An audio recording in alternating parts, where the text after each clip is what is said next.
Hello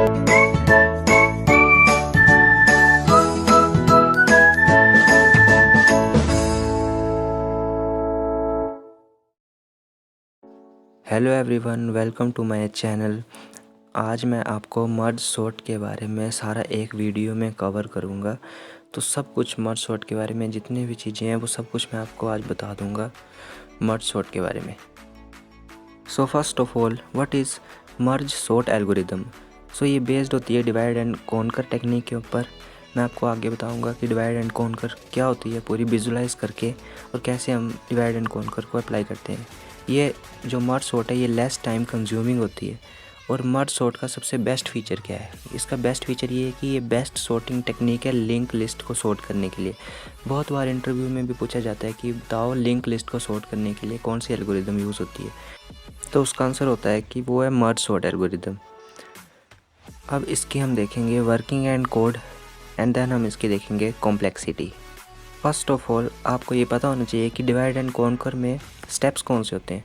तो सबसे पहले आपको एक बड़ी प्रॉब्लम को डिवाइड करना है स्मॉल सब प्रॉब्लम्स में। अब उन सब प्रॉब्लम्स को आप क्या करोगे, सॉल्व करोगे, और उन सब प्रॉब्लम्स को सॉल्व करके आपके पास आएंगे सब सॉल्यूशंस। तो फाइनली आपको बस उन सब सॉल्यूशंस को कंबाइन करना होता है। तो इसी को बोलते हैं डिवाइड एंड कॉन्कर। अब यहाँ पे हम देखेंगे कि divide and conquer strategy merge sort में यूज़ कैसे होती है। तो ये मेरे पास एक एरे है जिसमें 15, 11, 3 एंड 25 ये एलिमेंट्स लिए हैं मैंने। तो सबसे पहले क्या करना होता है कि जो 0 है इंडेक्स, मतलब उसको मान लो ये लोअर बाउंड है, और जो 3 है इसको मान लो ये अपर बाउंड है। तो हमें कैलकुलेट करना होता है मिड, जहाँ से हम डिवाइड करेंगे। तो मिड को कैलकुलेट करने के लिए हम करेंगे 0 + 3 डिवाइड बाई 2, तो 1.5 आ गया। अब इसकी लेंगे फ्लोर वैल्यू यानी कि 1। तो 0 से 1 तक डिवाइड होगी, एक होगी 2 और 3। तो अब फिर से हम इसका मिड कैलकुलेट करेंगे 0 + 1/2 यानी कि 0.5, और फ्लोर वैल्यू 0। तो 0 से डिवाइड होगा, एक 1 से डिवाइड होगा। उसी तरह से 2 और 3 जो है उसमें भी हम ऐसे करेंगे 2 + 3 5, 5/2 2.5, लेकिन हम लेंगे फ्लोर वैल्यू। तो 2 से डिवाइड होगा, एक 3 से डिवाइड होगा। तो इस तरह से ये डिवाइड होती है। तो ये आ गई हमारी 15, 11, 3, 25 अलग अलग सब एरेज। अब ये पार्ट हो गया आपका डिवाइड करने का किसी भी एरे को। आप just lower bound plus upper bound divide by 2 ऐसे मिड कैलकुलेट करोगे। अब यहाँ पे हुआ क्या? यहाँ पे हुआ ये कि जब मैंने एलिमेंट्स रखे थे 4 अपनी एरे में, तो वो सॉर्टेड भी हो सकते हैं, अनसॉर्टेड भी हो सकते हैं। लेकिन अगर मैं किसी एरे में सिर्फ एक ही एलिमेंट रख रहा हूँ तो वो तो सॉर्टेड ही होगा ना। अगर किसी एरे में एक एलिमेंट, तो उसको कंपेयर किससे करेंगे, तो वो तो सॉर्टेड ही है। तो बस हमने भी यहाँ पे यही किया है कि हमने एक सब एरे में एक ही एलिमेंट रखा है ताकि वो खुद में सॉर्टेड हो जाए। अब हम करेंगे कॉन्कर। तो हम कैसे कंबाइन करेंगे?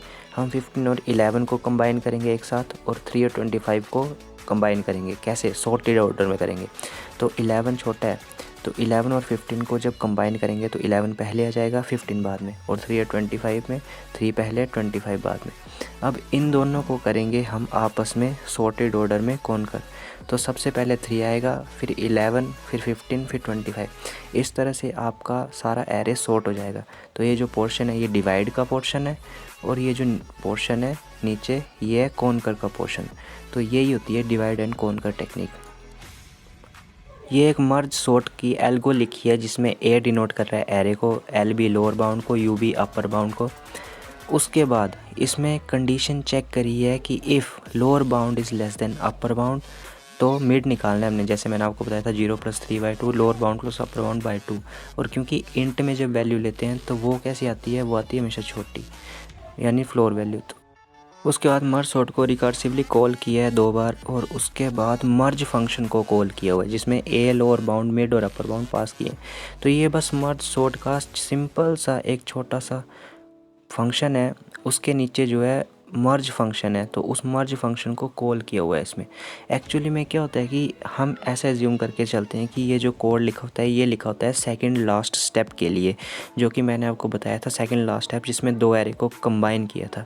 तो बस वही होता है ये। एक्चुअली मैं भी बहुत कंफ्यूज होता था इसमें। तो ये सेकंड लास्ट स्टेप होता है, क्योंकि उसके बाद रिकर्सिव कॉल से हम पिछले स्टेप्स में जाते हैं। अब हम देखेंगे मर्ज फंक्शन में जब 2 एरेज थी तो उनको मर्ज कैसे किया था। मैंने क्या किया, सबसे पहले इसमें आई लिया एक इसमें लोअर बाउंड रखा, के भी लोअर बाउंड रखा और जे जो है वो मिड +1 से स्टार्ट किया। इसमें के को लोअर बाउंड इसलिए रखा मैंने क्योंकि जो मैं बी एरे लूँगा उसमें भी मैं 0 इंडेक्स से स्टार्ट करूँगा। अब मैंने फर्स्ट लूप लगाया है कि जब तक आई जो है वो मिड के इक्वल नहीं हो जाता और जे जो है वो अपर बाउंड के इक्वल नहीं हो जाता, तो मैं चेक करूँगा if A of I less than A of J है, यानी सब एरे 1 जो है वो सब एरे 2 से छोटी है उसमें एलिमेंट, तो बी ऑफ के में फर्स्ट का एलिमेंट डाल दो, नहीं तो उसमें सेकेंड का एलिमेंट डाल दो। अब क्या करना होता है कि बचे कुचे एलिमेंट्स सारे डालने होते हैं। तो मान लो कि जो आई थी इंडेक्स वाली सब एरे थी उसके सारे एलिमेंट्स डाल दिए, तो मान लो कि आई वाली सब एरे पूरी आ गई। अब जे वाली सब एरे बची हुई है जिसमें जे से इंडेक्सिंग की, तो बचे कुछ सारे उस एरे के एलिमेंट रख दूंगा मैं बी में। और अगर ऐसा नहीं है और जे वाली एरे के एलिमेंट सारे हो गए हैं कंप्लीट, तो आई वाले के जब तक मिड के इक्वल नहीं जाते बचे कुछ एलिमेंट, तो सारे मैं रख दूंगा उसको बी के इस एरे में। तो बस ये सिंपल सा लॉजिक है। लास्ट में तो बस यही कंडीशन है कि जो बचे कुछ एलिमेंट्स होते हैं सिर्फ वही डालने होते हैं सारे, बाकी जब तक कंपेयर हो रहे हैं तब तक हो ही रहा है वो ऊपर।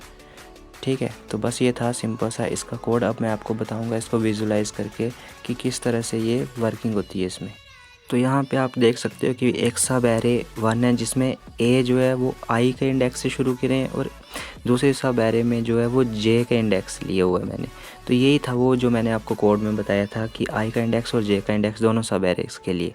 और ऊपर मैंने बी एरे ली हुई है जिसमें मैंने इंडेक्सिंग के = 0 किया हुआ है, मतलब कि जो मैंने के में लोअर बाउंड रखा था ना शुरू में, बस वही है।